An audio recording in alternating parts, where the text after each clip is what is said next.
সামনে পুজো আসছে, আপনারা এই নিরামিষ আহার অষ্টমীর দিনও রান্না করে খেতে পারেন। রুটি, পরোটা কিংবা লুচির সঙ্গেও খুব ভালো লাগবে। নমস্কার বন্ধুরা, আপনারা দেখছেন আপনাদের সবার প্রিয় বাঙালি শখের রান্না। বলতে বলতে দুর্গাপূজা চলে এলো। মানুষের মনে আনন্দের উচ্ছ্বাস। মা আসছেন ধরাধামে। আকাশ বাতাস সব মুখরিত। শরতের মেঘপুঞ্জগুলি আকাশের এক প্রান্ত থেকে আরেক প্রান্তে ছুটে বেড়াচ্ছে।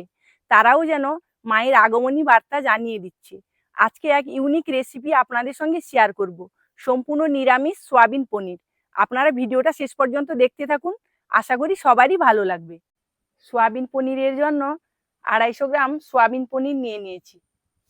বন্ধুরা, এটা আমি বাড়িতে বানিয়েছি। একদিন আপনাদের দেখাবো কিভাবে সয়াবিনের পনির বানানো হয়। এবার পনিরটাকে টুকরো টুকরো করে কেটে নেব।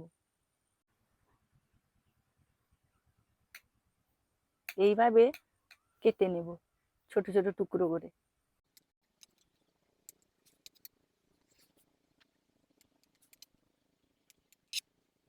আপনারা দুধের পনির খেয়েছেন, আর এই সয়াবিনের পনির একবার বাড়িতে বানিয়ে খাবেন, সবারই খুব ভালো লাগবে। এরকম ছোট ছোট টুকরো টুকরো করে পনিরগুলো কেটে নিলাম। আপনারা এর থেকে বড় পিসও করতে পারেন, ছোটও করতে পারেন। সয়াবিন পনিরের জন্য আমি এই মশলাগুলো নিয়ে নিয়েছি। 1 চামচ চারমগজ নিয়েছি, 2 চামচ পোস্ত নিয়েছি, আর অল্প আদা নিয়েছি, একটা বড় টমেটো কেটে নিয়েছি, আর কয়েকটা কাজু বাদাম নিয়েছি। এগুলো মিক্সিতে গ্রাইন্ড করে নেব, আপনারা শিলেও বেটে নিতে পারেন। দেখুন, মিক্সিতে ভালো করে গ্রাইন্ড করে নিয়েছি। এবারে 1/2 চামচ থেকে কম দিয়ে দেব হলুদ গুঁড়ো, আর 1 চামচ লাল লঙ্কার গুঁড়ো দিয়ে ভালো করে মিশিয়ে নেব। এবারে উনুনটা ধরিয়ে নেব। উনুন ধরিয়ে নিয়েছি, কড়াইটা এবার বসিয়ে দিলাম। কড়াইতে সর্ষের তেল দিয়ে দিলাম। তেল গরম হয়ে গেছে, পনিরগুলো আস্তে আস্তে করে ভেজে নেব।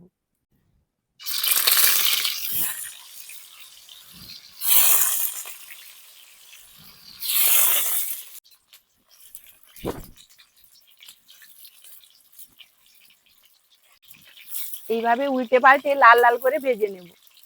সয়াবিনের পনিরগুলো ভাজা হয়ে গেছে, এবার তুলে নেব। এই পনির ভাজতে একটু বেশি সময় লাগে বন্ধুরা। এই দেখুন কত সুন্দর ভাজা হয়ে গেছে।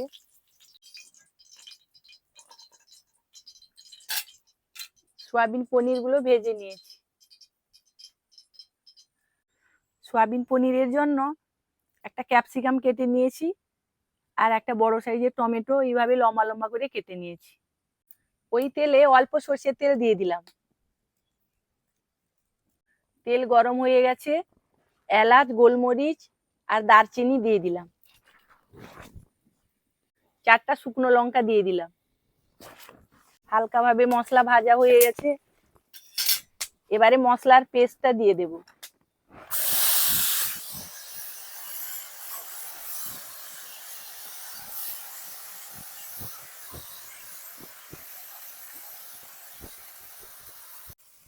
এবারে ভালো করে কষিয়ে নেব। দেখুন বন্ধুরা, মশলা থেকে কত সুন্দর তেল ছেড়ে গেছে। এবারে 4টা কাঁচা লঙ্কা দিয়ে দিলাম, আর ক্যাপসিকাম আর টমেটো দিয়ে দিলাম। পরিমাণ মতো লবণ দিলাম। ভেজে রাখা সয়াবিন পনিরগুলো দিয়ে দিলাম, দিয়ে ভালো করে কষিয়ে নেব।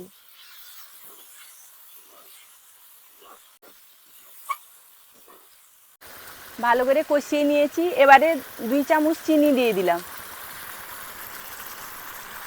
চিনিটা দিলে খেতে বেশি ভালো লাগে, স্বাদটাও সুন্দর লাগে। গ্রেভিটা দেখুন বন্ধুরা কত সুন্দর হয়েছে, দেখতেও কত ভালো লাগছে। এই দেখুন, অল্প জল দিয়ে দিলাম। 5 মিনিট ঢাকা দিয়ে রেখে দেব। 5 মিনিট হয়ে গেছে, এবার ঢাকনাটা খুলে নেব।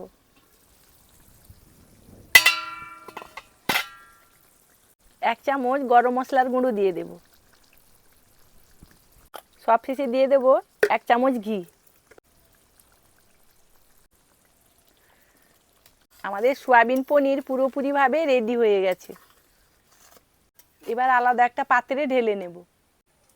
সামনে পুজো আসছে, আপনারা এই নিরামিষ আহার অষ্টমীর দিনও রান্না করে খেতে পারেন। রুটি, পরোটা কিংবা লুচির সঙ্গেও খুব ভালো লাগবে।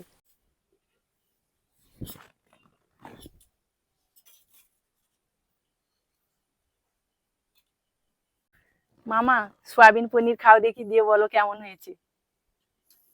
বাড়িতে বানিয়েছিলাম সয়াবিনের পনির। মা নাও, রিনিমা খাও, দিয়ে বলো কেমন হয়েছে।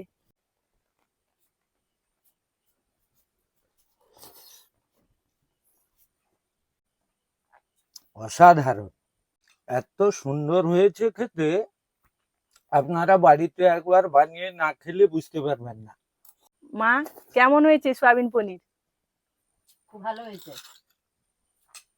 টেস্ট হয়েছে, খাবার খুব ভালো হয়েছে।